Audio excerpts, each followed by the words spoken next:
What's up, guys? Welcome to the Chess Giant. This is Solomon Riddell, and today we'll be going over the English opening. The two most popular moves for white are e4 and d4.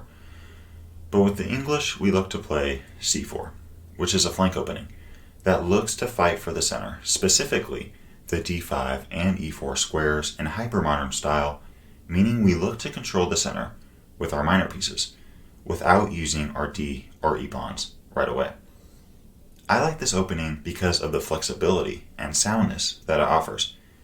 We don't have tons of opening theory, but simple chess strategy that's easy to learn, and this opening has a proven track record, as it's been played by Garry Kasparov, Magnus Carlsen, Anatoly Karpov, and many more.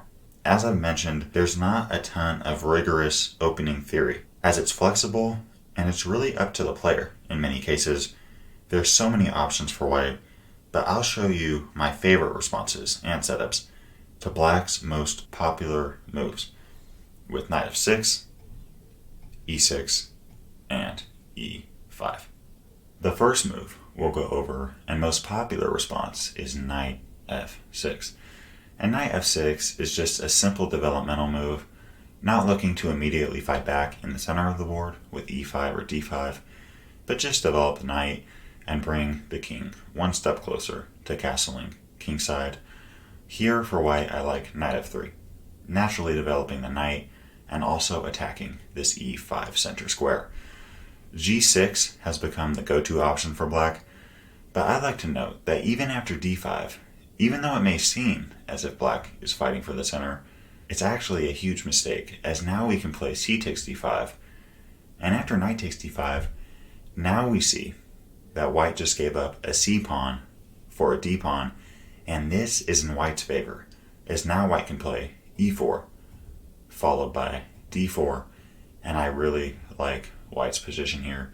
This knight is very awkwardly placed on b6, and developing for white comes very easily. Now we can play knight c3, bring the bishop to f4, maybe even g5, bring this f1 bishop to d3. I really like white's position. So d5 definitely is not the best move for black, but after g6, I like the idea of knight c3, followed by e4. And now we see for white, we have control of d5, as this c4 pawn, e4 pawn, and c3 knight are all attacking that d5 square.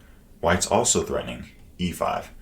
So now after a move like d6, we see d4, and after castles, play h3, defending this g4 square. I like this position for white, and that pretty much covers knight f6. The next move that we'll briefly cover is e6, and against e6 I also like to play knight f3, and after a move like d5, again, in the English opening, there's so much flexibility depending on how you personally want to play it. We can play b3, pawn takes d5, d4, e3, g3 is a solid option. The most popular is d4, going into a queen's gambit declined, and now we can just naturally develop our pieces with knight c3, followed by, say, bishop g5, followed by a move like e3. I like white's game here. And the last move that we'll go over is e5. And if you're a Sicilian player, this is basically your dream come true. You get to play the Sicilian Defense one tempo ahead. Here there's so many options. g3, e3, d3, a4, knight f3, etc. I like the move knight c3, followed by knight f3, and after knight c6, play g3. Some of you might be wondering what happens if e4. This may look good for black, but now we can play knight g5. And next we're going to play bishop g2, followed by queen c2, and this pawn on e4 is going to fall. So after g3, e4 is definitely, as tempting as it is, not the best option for black. And here we see d5, and after c takes d5 and knight takes d5, we can play bishop g2. We're not in a rush to play e4 or d4, but just keep naturally developing our pieces. e4 and d4 will always be available, so we want to develop our pieces as much as possible before playing either of those. After bishop e6, we can castle, and after a move like bishop e7, we can now play d4. I really like this position for white. We're threatening to take this pawn on e5.